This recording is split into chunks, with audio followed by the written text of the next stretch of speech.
Bien, hola a todos.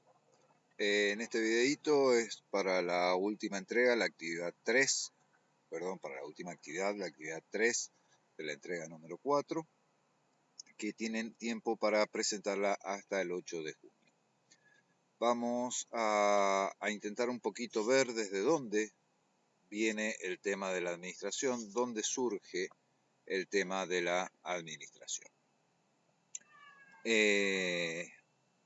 Las distintas corrientes de pensamiento, los distintos personajes que han analizado todo o que han estudiado todo este tema de la administración, nosotros lo denominamos escuelas, ¿sí? Cada línea de pensamiento la denominamos escuela. ¿Cuál es la importancia de ver todo esto, esta historia, estas series de acontecimientos que llevaron a la administración?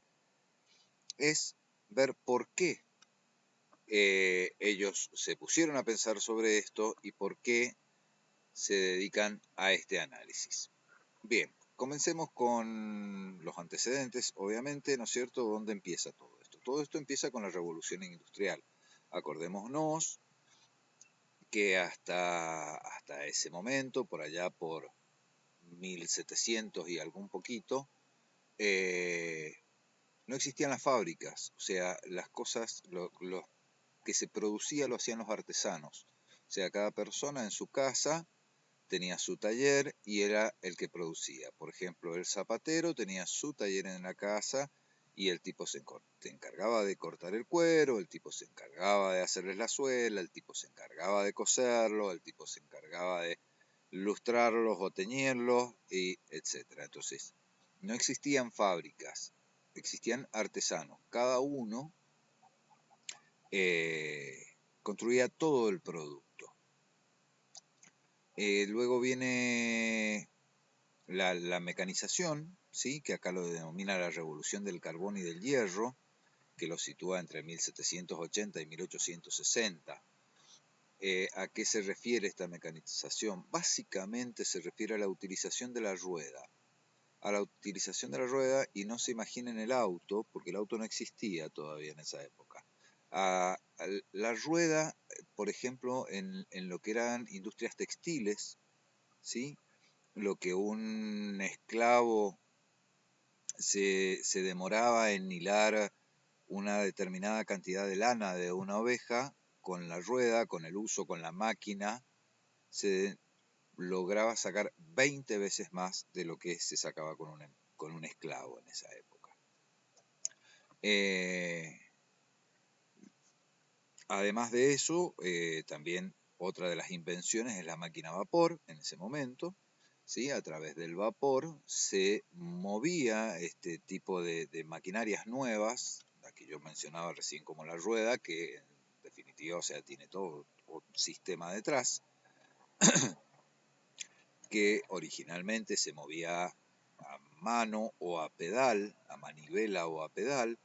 Luego se inventa la máquina a vapor y se incorpora a estos inventos anteriores, dándole mucha mayor velocidad.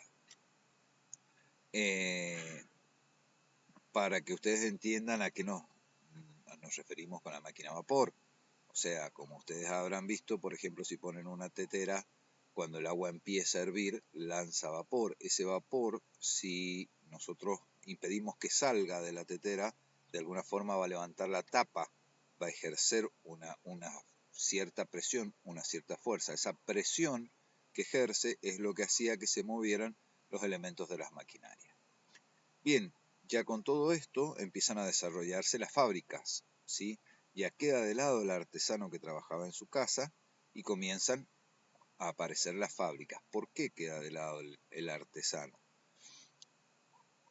Por dos motivos distintos. O sea, por un lado, si el artesano tenía el capital como para adquirir estas nuevas maquinarias, lo que producía era tal que ya necesitaba de otra serie de empleados para que le ayudaran.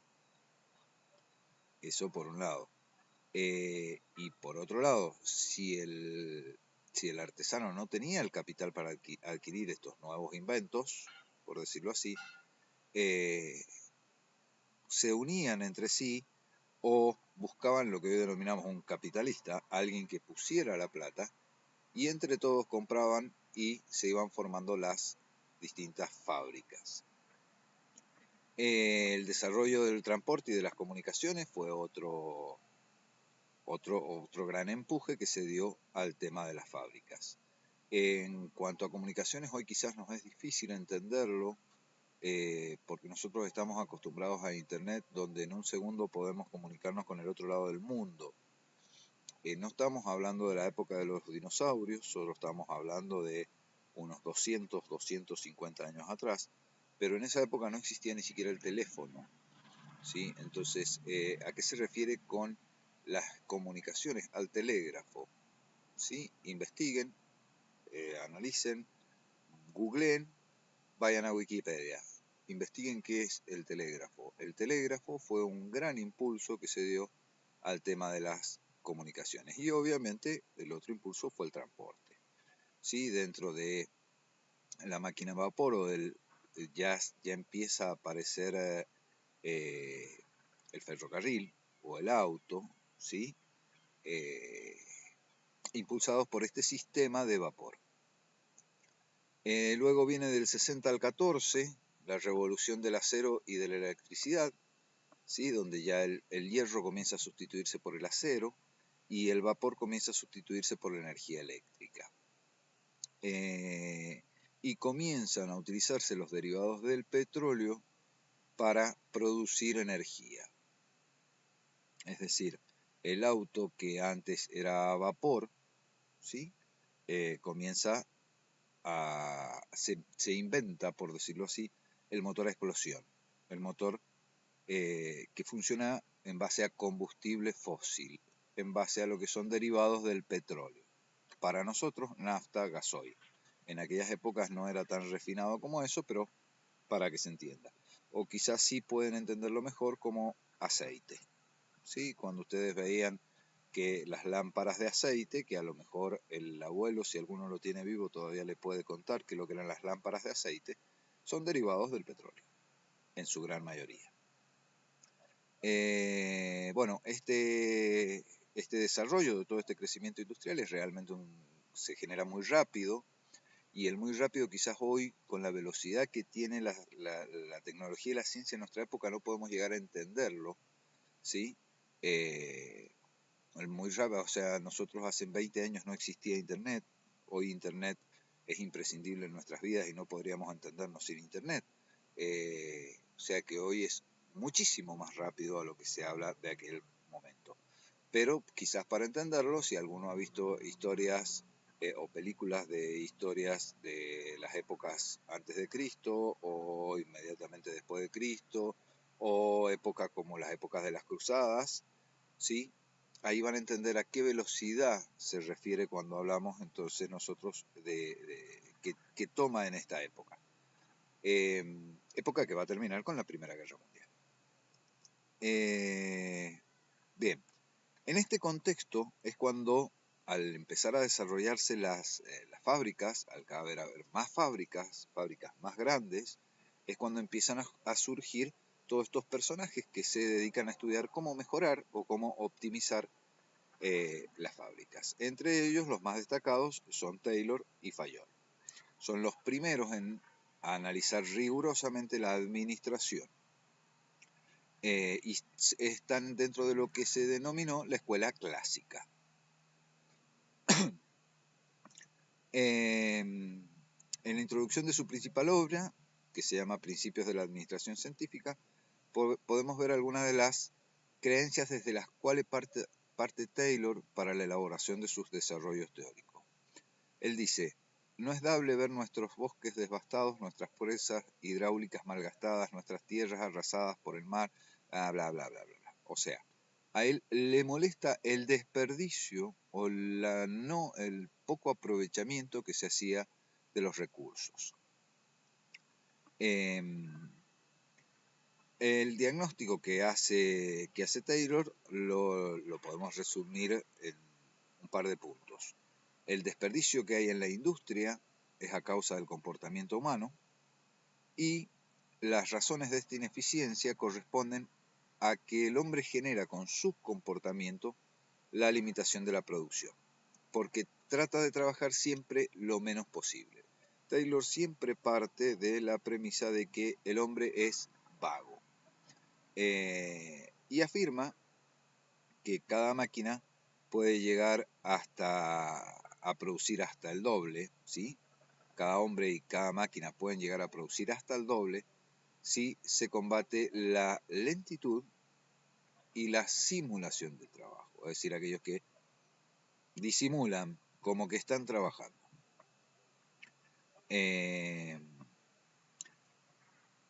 ¿A qué razones, digamos que, a qué razones Taylor le hace cargo, digamos, de la simulación del trabajo? ¿A qué factores? Primero, la naturaleza de un obrero. El obrero posee instinto natural a no apurarse, a hacer las cosas despacio, a simular como que está trabajando. ¿Por qué? Porque ¿para qué me voy a apurar yo si el que está al lado mío trabaja menos y cobra igual que yo? Otra de las razones dice que se origina en la empresa por la ineficiencia de los métodos que se establecen en la empresa. Recordemos que todo esto venía de los artesanos que ponen sus fábricas y sus empresas, y entonces muchas veces todos los procedimientos no estaban optimizados o se seguían haciendo como lo hacían los artesanos, siendo que ya era una empresa que podría haber sido mucho más eficiente. Razones de tipo global, ¿sí? ¿A qué se refiere con esto? Se refiere a que muchos empleados pensaban que el aumento del rendimiento del trabajador o de la máquina, ¿sí? Si el trabajador producía más o la máquina producía mucho más, eso generaba que otros trabajadores perdieran su puesto, porque eran reemplazados por la máquina. Y por último, una gran deficiencia en los sistemas administrativos, porque como dijimos, al estar acostumbrados al tema de los artesanos, muchas cosas se dejaban a la creatividad y a la decisión de cada trabajador. Entonces, en una palabra, cada uno hacía las cosas como mejor le parecía. A partir de esto, Taylor propone una serie de recomendaciones. Una doble división del trabajo, ¿sí? Por un lado, un sector programador, y programador no se refiere a programador de computadoras, no existían en ese momento, sino programador de procesos, ¿sí? Y por otro lado, un sector ejecutor, que eran los trabajadores, los que realizaban los procesos. Propone una división del trabajo, ¿no es cierto? ¿A qué se refiere con división del trabajo? Yo recién, como les decía, el zapatero artesano hacía todo. Cortaba el cuero, lo cortaba la suela, pegaba el cuero a la suela, lo cosía, lo teñía, etc. Acá no, acá propone una división del trabajo. Entonces hay gente que se encarga de cortar cuero y solo corta cuero, otros solo cortan suela, otros solo cosen el cuero con la suela, otros solo... sí, cada uno tiene una tarea específica, hay una división del trabajo. ¿Qué se logra con esto? Que el trabajador se especialice. Entonces, el que solamente corta cuero, corta tanto cuero que ya el último es especialista cortando cuero. Entonces lo hace mucho más rápido y mucho mejor. También propone realizar estudios de tiempos y de movimientos, ¿sí? A ver, imagínense ustedes, por ejemplo, a ver a qué se refiere. Por ejemplo, si yo soy el encargado de cortar el cuero y tengo que llevar los cueros cortados a quien los cose con la suela, y yo me encuentro en una punta de la fábrica y el que cose las suelas se encuentra en la otra punta que está a 150 metros, entonces yo cada vez que corto cuero tengo que caminar 150 metros para llevárselos a quien los va a coser, y eso es una pérdida de tiempo. Entonces sería más aprovechable el tiempo, se utilizaría menos tiempo si, por ejemplo, el que cose está al lado del que corta. Más o menos a eso se refiere con los estudios de los tiempos y de movimientos, y además de un relevamiento de qué tiempos medianamente deberían demorar cada una de las actividades para de esa forma controlar que los empleados rindieran y no que simularan que estaban trabajando. Y además hace una crítica a las políticas salariales de ese momento, que es una crítica que se mantiene un poco al día de hoy, aunque ya al día de hoy hay algunas empresas que están empezando a entenderlo, ¿sí? Que eran dentro de las políticas salariales el sueldo. Y ya lo mencionamos recién, si yo disimulo y me rasco la nariz durante un rato, en lugar de estar trabajando, voy a cobrar el mismo sueldo que si me paso las 8 horas trabajando, transpirando sin parar. Entonces, ¿para qué me voy a esforzar si voy a cobrar lo mismo? Entonces, ¿qué plantea él? Él plantea que lo que nosotros conocemos como trabajo a destajo, ¿sí? O al tanto, que cada empleado tendría que cobrar en función de lo que produce.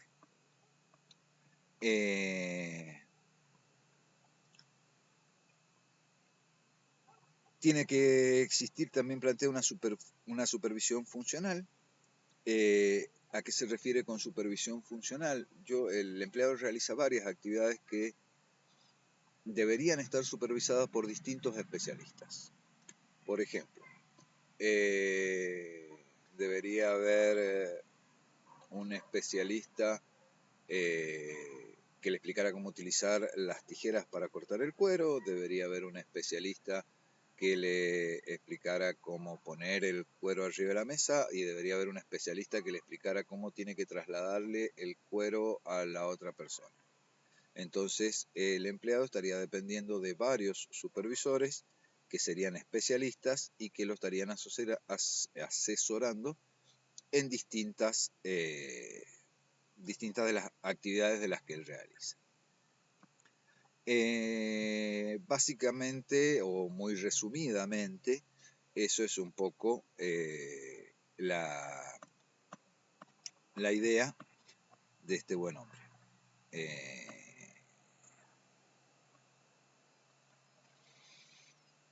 Bien. Luego de Taylor viene... Se me perdió...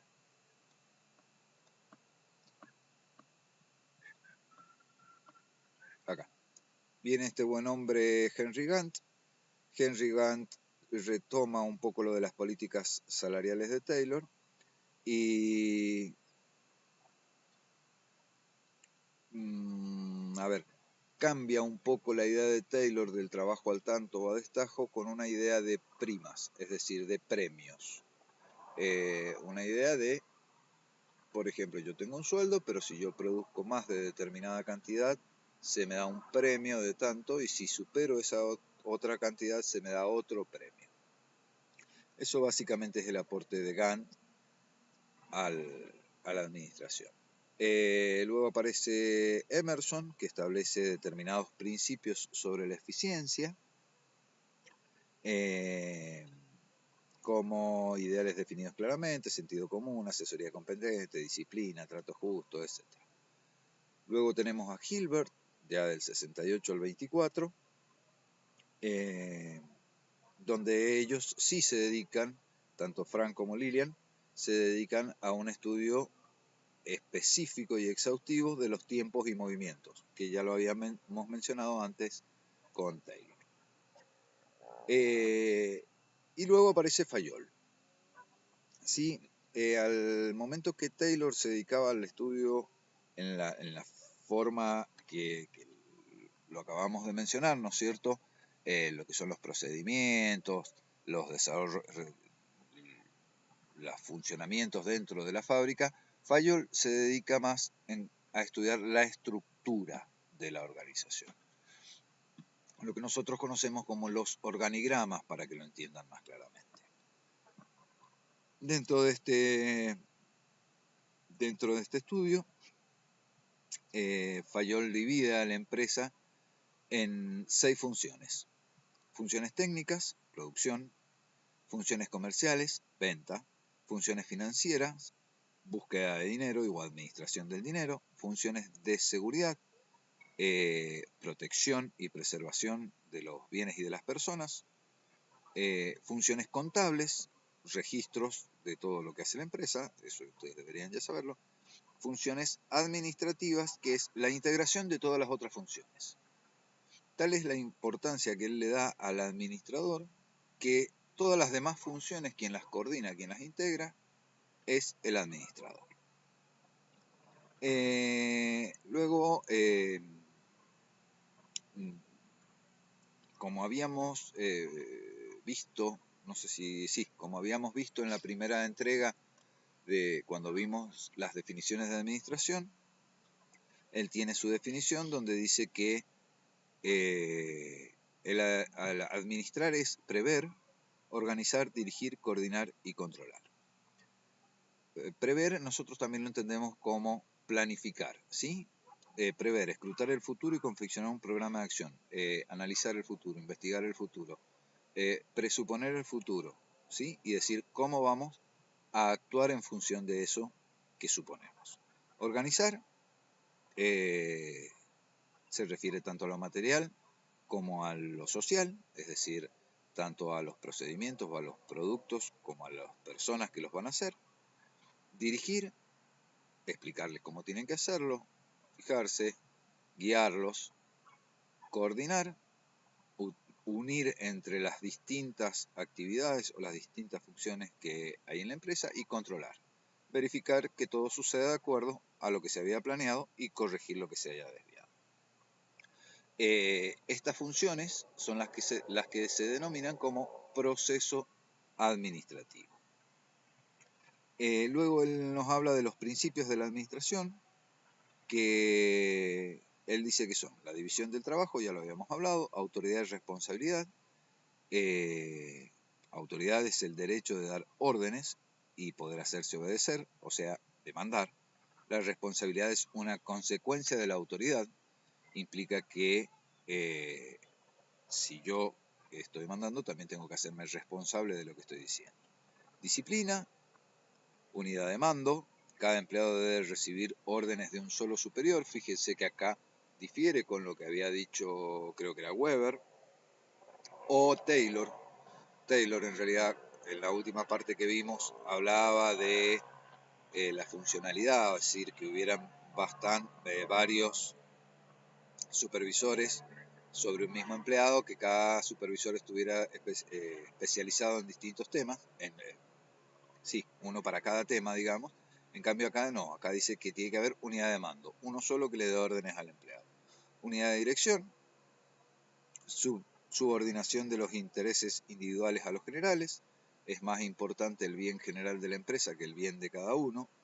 Remuneración del personal, debe haber una retribución justa, tanto para los empleados como para la organización.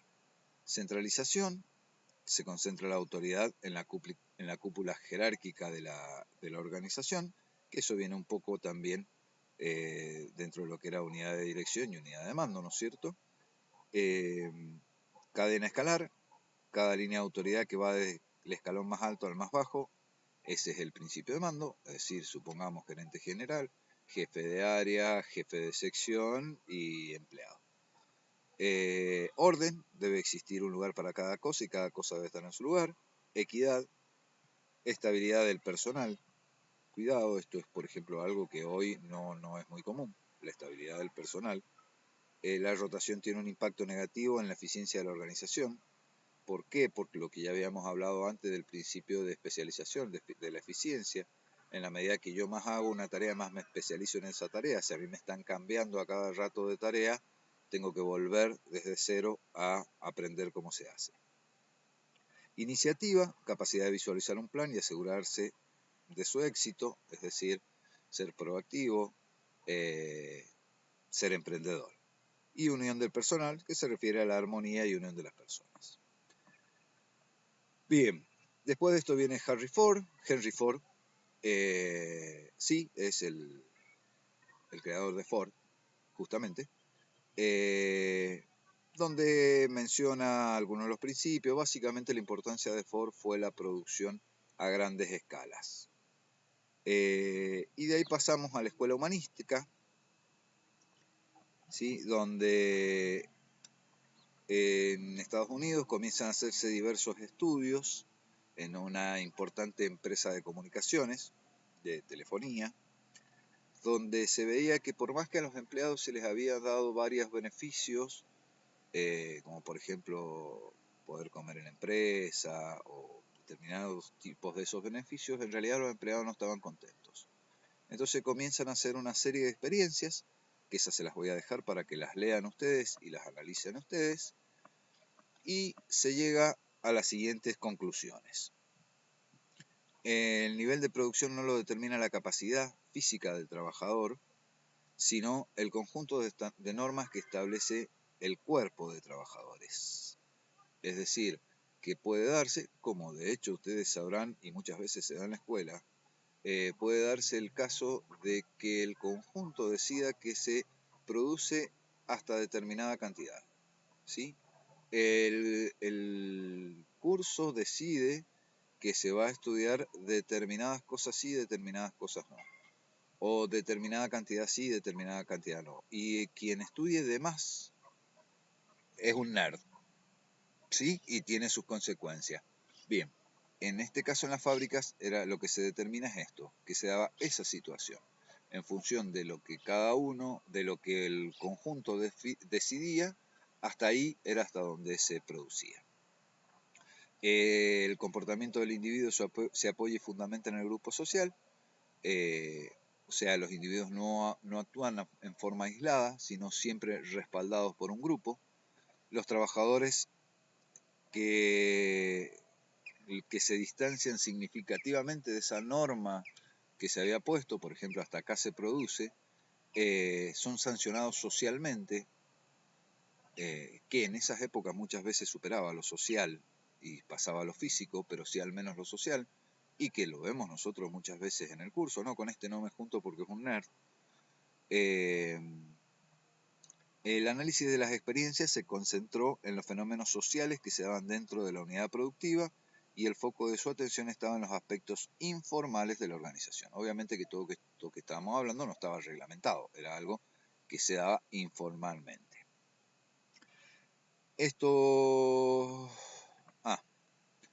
Mientras mayor era la integración social entre los trabajadores, mayor su capacidad productiva.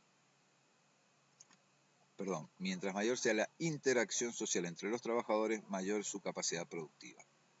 Todo cambio que se quiera implementar producirá una reacción por parte del personal. O sea, mientras más amigos sean, por decirlo de alguna forma, mientras más relacionados estén los trabajadores, mientras más cómodos se sientan, mejor va a ser la producción. Pero eso lleva también a que cuando por parte de la autoridad se pretende generar un cambio, hay una mayor reacción porque están todos juntos. Los trabajadores que se sienten conforme y a gusto en el ámbito laboral tenderán a ser más productivos, obviamente. Bien, eso fue la escuela humanística. Después tenemos la estructuralística, que habla de un carácter legal de las normas y los reglamentos de la organización, que indican qué es lo que se puede hacer y lo que no se puede hacer, que esto es lo que le da a determinadas personas la autoridad para sancionar a quien no cumpla con estas normas. El carácter formal de las comunicaciones, estamos hablando de la escuela estructuralística. El carácter formal de las comunicaciones, es decir, deben ser por escrita. Una división racional del trabajo, ya lo hemos hablado, porque la división del trabajo. Una impersonalidad en las relaciones. La interacción social que se produce es en función de la jerarquía de las personas y no de las personas. Por ejemplo, yo trabajo en la fábrica junto con mi viejo. No quiere decir que yo le tenga que obedecer a mi viejo por ser mi viejo. Yo le tengo que obedecer a mi jefe. Esté de acuerdo con mi viejo o no esté de acuerdo con mi viejo. O sea, yo dependo de mi jefe y dentro de la fábrica la autoridad es mi jefe. O sea, es una cuestión jerárquica, no una cuestión personal.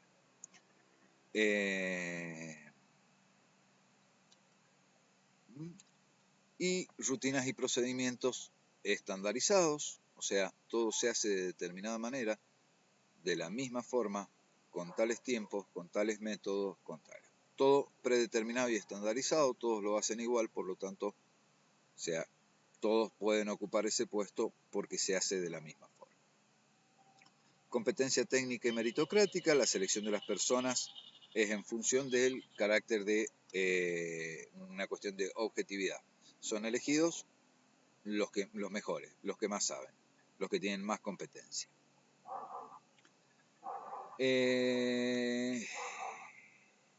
¿Cuáles fueron los problemas de este método burocrático? Los problemas son que, por ejemplo, la interiorización de las normas y el apego extremo a los reglamentos. ¿Sí? Si no está en el reglamento, no lo hago. Si el reglamento no dice que yo tengo que apagar la luz, por más que yo me vaya de la fábrica y ya no quede nadie, no apago la luz porque no lo dice el reglamento. Exceso en el formalismo y abundancia en el papeleo. Dijimos que todas las normas tenían que estar por escritas. Si estaban por escritas, se le tienen que distribuir a las personas. Para distribuir a las personas, obviamente hay que imprimirlas. La persona cuando contesta tiene que contestar por escrito, por lo tanto ese es otro papel que se recibe y ese papel que se recibe se tiene que guardar. Entonces genera un exceso de formalidades y una abundancia de papeleo. Hay mucha resistencia al cambio porque, como dijimos, que se basaba mucho en la estandarización de procesos, la gente ya está acostumbrada, y cuando uno está acostumbrado y le traen otra cosa no le gusta. Hay despersonalización de las relaciones sociales. Yo me manejaba con mi jefe como jefe, y era jefe, porque lo hablamos, sí, que era en función a la jerarquía que tenía y no a quién era, entonces se despersonalizaba mucho. Jerarquización como criterio del proceso de decisión, conformidad extrema con las rutinas y procedimientos, y rigidez en las relaciones con el entorno. Bien, esos son los problemas que surgieron de esta línea o esta escuela burocrática. Bien, hasta acá llegamos por ahora. Espero que les sirva este video y cualquier cosa, ya saben, cualquier duda se comunican conmigo. Saludos, nos vemos pronto.